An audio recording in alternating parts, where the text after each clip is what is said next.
Bonsoir Chérif, un entretien très économique ce soir. Notre invité est El Hadj Mounirou Ndiaye, économiste. Bonsoir Mounirou. Bonsoir. Vous êtes docteur en économie industrielle et enseignant-chercheur à l'UFR, Sciences économiques et sociales de l'Université de Thiès.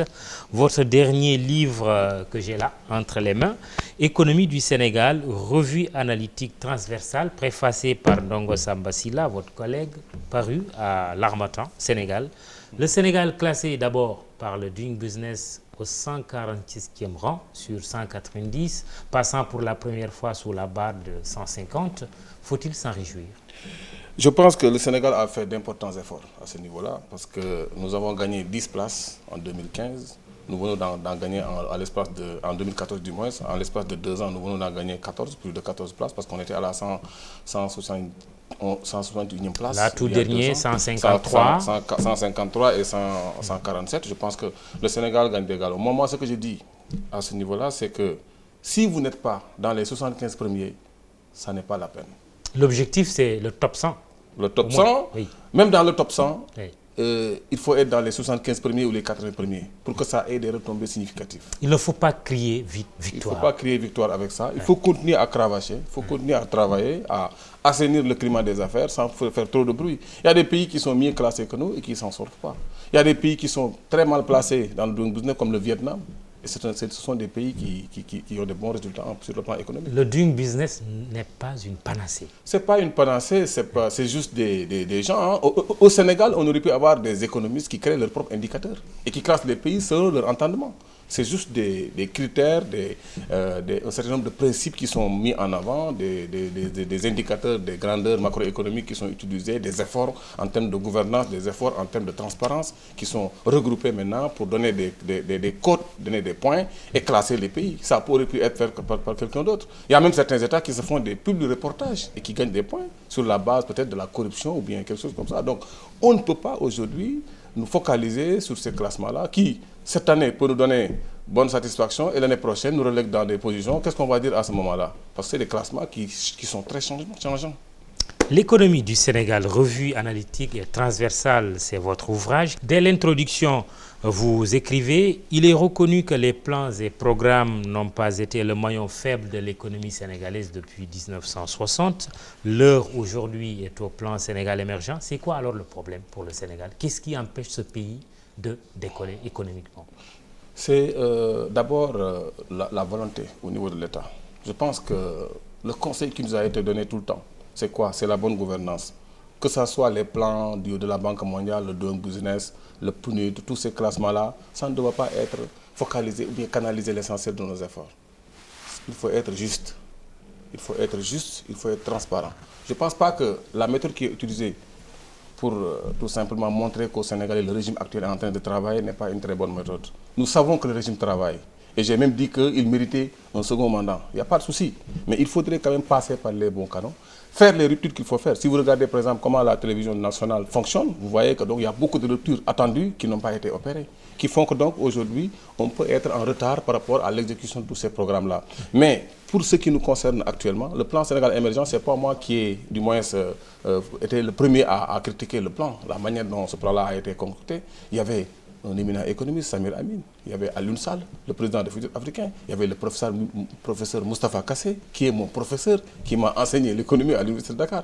Donc il y a beaucoup de Sénégalais. Il y a Moubarak lui-même, qui est aujourd'hui à côté, qui est aujourd'hui avec le pouvoir. Mais eux tous, ils avaient dit que le plan Sénégal émergent était un plan qui était aérien et qui ne pouvait pas quand même représenter ce plan-là qu'on attendait pour pouvoir glaner les résultats qu'on attend sur le plan économique au niveau du Sénégal. Pourtant, vous dites, en termes de volonté exprimée, d'action et d'initiative entreprises par le président Macky Sall, il est incomparable avec ses prédécesseurs. Alors, le PSE est-il bon ou mauvais? Je pense que Macky Sall a une vision du PSE plus rapide. Vous savez que le temps économique et le temps politique ne parlent pas le même langage, ne sont pas pareils. Je pense que Macky Sall a une meilleure compréhension du PSE que ces gens-là qui ont concocté le plan. Il a une meilleure compréhension. Peut-être ou bien il n'a pas été celui qui a concocté directement ce plan-là, mais il a une vision beaucoup plus rapide. On a vu le nombre de programmes qu'il a lancés. On a vu comment il s'est engagé à obtenir un second compact pour le Millennium Challenge Corporation.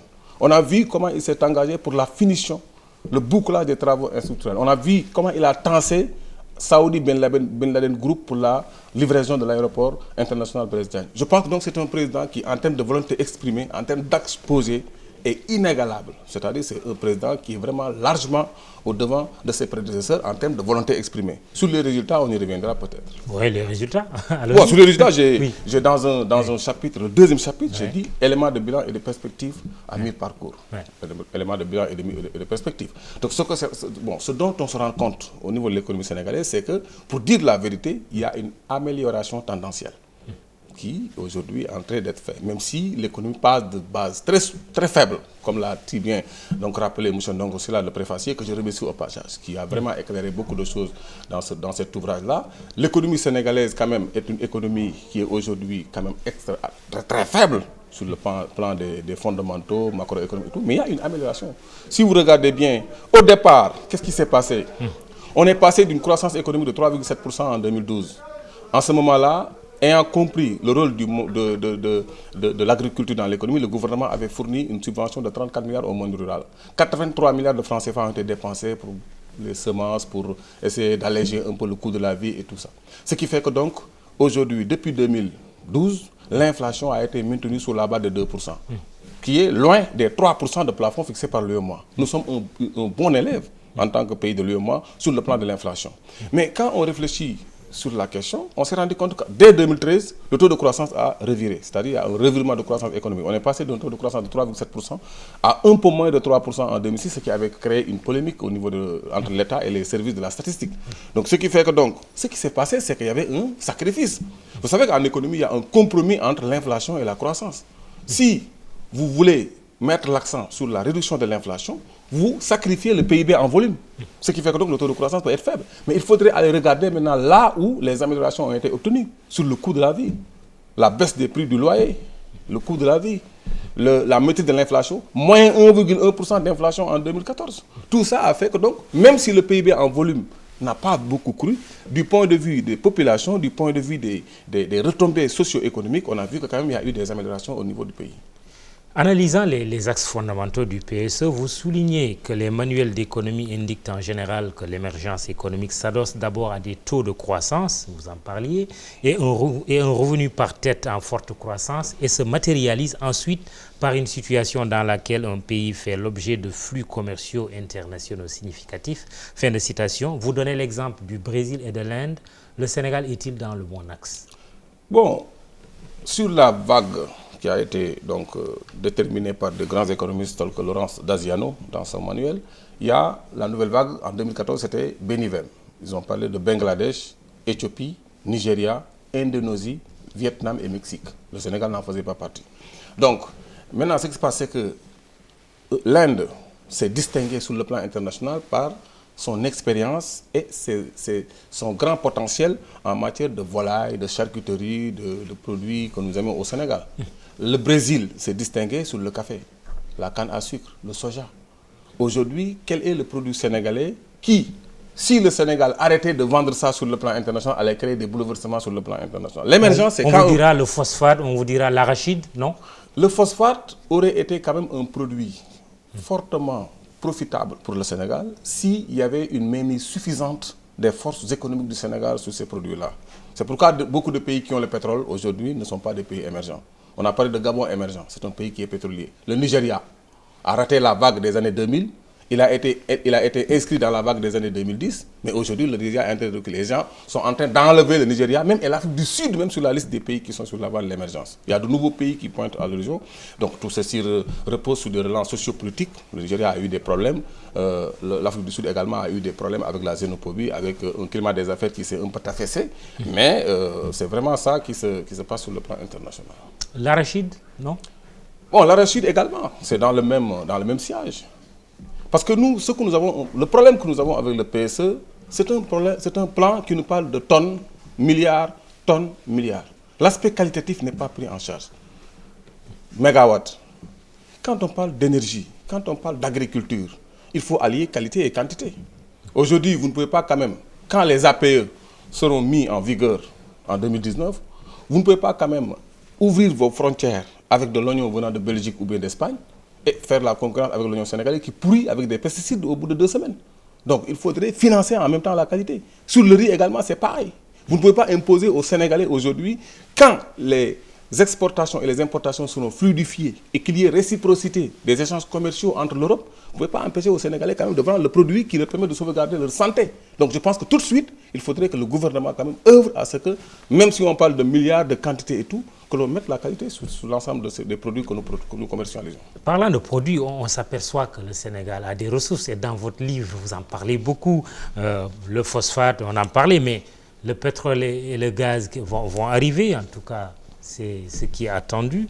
Il y a l'ilménite, le quartzite, le zircon, même si vous avez des réserves sur le zircon, l'or, l'énergie solaire aussi. Finalement, le Sénégal est un pays riche. Nous sommes un pays potentiellement riche. Oui. Mais il nous faudra quand même un mécanisme d'exploitation qui nous permettrait quand même de fuir ou bien de ne pas être dans le même sillage des pays qui n'ont eu que souffrance par rapport à ces ressources-là. On a dit que le pétrole était une malédiction pour certains pays. Le gaz était une malédiction. Donc, il faudrait donc que... Moi, ce que j'ai dit, c'est que le partage de production, c'est bien. Mais il faudrait que quand même le Sénégal ne renonce pas à ses marges de négociation pour obtenir un pourcentage beaucoup plus conséquent du pétrole. Parce qu'on parle de 10%. Il faudrait donc continuer à négocier pour ne pas risquer de sombrer dans des contrats spoliateurs tel qu'on peut constater ça dans certains pays africains où il y a des sociétés qui exploitent du pétrole, mais que la misère est tout autour. Ça n'a pas de retombées socio-économiques sur les populations. Pour que le Sénégal évite cela, il faudrait quand même que l'on ne renonce à aucune marge de négociation pour tirer ce pourcentage-là, pour mieux profiter de cela. Il y a également autre chose, c'est que dans le futur, est-ce que le pourcentage actuel de 10% est à revoir? Il faut revoir ça. Oui. Ça ne sert à rien. Vous venez dans un pays, vous créez des externalités de production. Vous travaillez sur la mer. Quel impact cette activité-là aura sur les activités de pêche? Il faudra déterminer ça.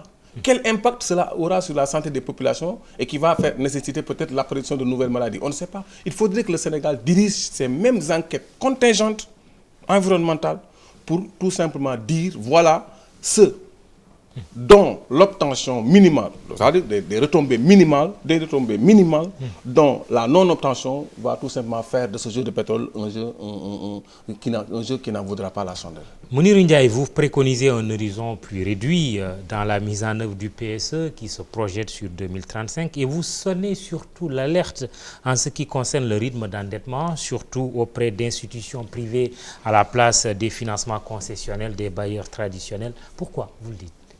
Bon, je pense que je suis du même avis qu'Aliou Sall, des futurs Africains, qui est d'avis que l'émergence ne peut pas être circonscrite dans un horizon temporel. Je pense que ce n'est pas une question de temps, de timing, d'échéance. Sinon, on va nous saupoudrer avec des chiffres et nous dire que c'est atteint. Non, il faudrait faire des sauts qualitatifs. Il faudrait quand même se mettre dans une dynamique de bonne gouvernance qui convainc tout le monde et que les gens acceptent même, quand les résultats vont tarder, les gens accepteront cette situation-là. Je pense que c'est mieux. Il faut être juste, transparent, sincère. Mais le fait de quand même chercher à tout simplement séduire le PNUD pour obtenir un bon classement au niveau de l'IDH, séduire la Banque mondiale pour obtenir un bon classement au niveau du Doing Business, je pense que ce n'est pas ça le problème. Le problème aujourd'hui, chez nous, c'est tout simplement de suivre un sillage de gouvernance qui nous permettra d'avoir des résultats conséquents à court terme. Que ça soit en 2035 ou en 2020, le fait de convaincre les populations sur la ligne suivie peut permettre tout simplement de développer chez les Sénégalais cette attente-là pour pouvoir glaner les résultats dans le futur. Et le rythme d'endettement vous inquiète? La dette du Sénégal actuellement n'a pas dépassé les 60%. Mais l'UEMOA nous fixe un maximum de 70%. On dit que l'UEMOA va passer à 100%, mais l'UEMOA n'a pas encore décidé de passer à 100%. Je ne sais pas, 100 ou 80%. Ils ont décidé d'augmenter le plafond. Ce n'est pas ça le problème. Vous êtes parti d'un point d'achèvement et d'un point de décision du PPTE en 1999 qui a fait que dès l'année 2006, arrivé au point d'achèvement et de décision, le Sénégal a bénéficié de plus de 1000 milliards de suppression de dettes qui ont fait que sa dette est passée de 80% du PIB à 17% du PIB en 2006. Aujourd'hui, nous sommes à plus de 60% de ratio dette sur le PIB. Pendant 10 ans, nous avons multiplié notre dette par plus de 3, par plus de 4. Donc dans 10 ans, qu'est-ce qui va se passer? nous allons dépasser le plafond de l'UEMOA et nous allons être dans le même circuit, dans le même engrenage de surendettement qui va venir nous causer les problèmes que nous avions en 1999. Donc il faudrait que donc, ce rythme d'endettement-là soit suivi, même si le gouvernement a raison et que le niveau d'endettement du Sénégal n'a pas encore franchi donc, le plafond communautaire de 70%. Et pour vous, il faut s'orienter davantage vers les financements concessionnels. Oui. Le Sénégal a déjà ouvert beaucoup de lignes de crédit, même avec la Chine, avec l'Inde. La coopération est là, je ne peux pas. Bon, c'est vrai que au niveau du budget de l'État, les gens se glorifient du montant du budget voté, alors que ce montant-là ne devrait pas avoir une grande signification. Ce qu'il faut savoir, c'est que l'activité publique a un effet d'éviction sur l'activité privée. Il faudrait donc que le gouvernement s'ajuste par rapport à cela. Terminons sur l'arrimage du franc CFA à l'euro qui crée une dépendance monétaire qui est source d'inefficience économique. C'est ce que dit d'ailleurs votre préfacier Ndongo Samba Sylla. Sortir du CFA. Bon, je pense que c'est un sujet qui est assez compliqué. Il y a des spécialistes de la question monétaire. Nous, ce qu'on fait en tant qu'économistes, c'est de faire un constat. On pensait que le fait que le franc CFA soit arrimé à l'euro et que c'est l'euro qui fait la compétition, parce que ce n'est pas nous qui faisons directement cette compétition monétaire sur le plan international, ça nous créait des problèmes uniquement quand l'euro était fort. Par exemple, ça allait décourager nos exportations et creuser nos déficits commerciaux. C'est ce qu'on pensait. Mais on s'est rendu compte également que le dollar faible aussi, que le dollar fort aussi, nous créait des problèmes sur la dette. Quand le dollar est très fort, la dette étant dollarisée en grande partie, ça crée une augmentation du service de la dette. Quand le dollar est fort également, nous avons des consommations importées qui sont incompressibles, inévitables, qui sont chères et qui vont être importées. Il faut garder le CFA ou... Bon, moi je ne dis pas qu'il faut garder le CFA, je suis d'avis qu'il nous faudrait migrer progressivement vers un abandon de ce franc-là. Et il y a des arguments pour cela. Aujourd'hui, l'Union européenne éprouve des difficultés pour stabiliser sa monnaie. Je ne pense pas comment on peut s'arrimer à une monnaie dont les tenants même peinent à stabiliser cette monnaie-là devant le dollar. Premièrement. Deuxièmement, c'est que quand on regarde un pays comme le Nigeria, ça nous donne beaucoup d'enseignements. Avec ses 200 millions de consommateurs, le Nigeria est un pays très fort qui a développé un PIB de plus de 500 milliards de dollars. Au niveau de la zone franc réunie, vous avez un PIB de 190 milliards de dollars. Donc le Nigeria travaille plus de 2 fois plus. Le Nigeria a un PIB qui est 2 fois plus important que le PIB de tous les pays de la zone franc. Et cela est lié à la monnaie. C'est lié à l'intégration, à la force des marchés. Bon, c'est dans la CEDEAO, on a fait des efforts. Pourquoi pas suivre cette logique-là qui nous a fait voter un tarif extérieur commun à 35%, suivre cette dynamique-là pour migrer progressivement et très rapidement vers une monnaie de la CEDEAO. Dans quel horizon? Bon, ça peut se faire dans quelques temps. Pourquoi? Parce que nous avons... Dans quel sens, c'est-à-dire?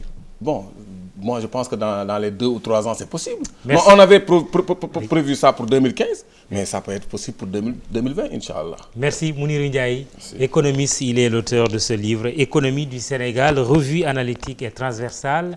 Merci, Chérif. Demain, rendez-vous avec Antoine Diouf. Excellente soirée.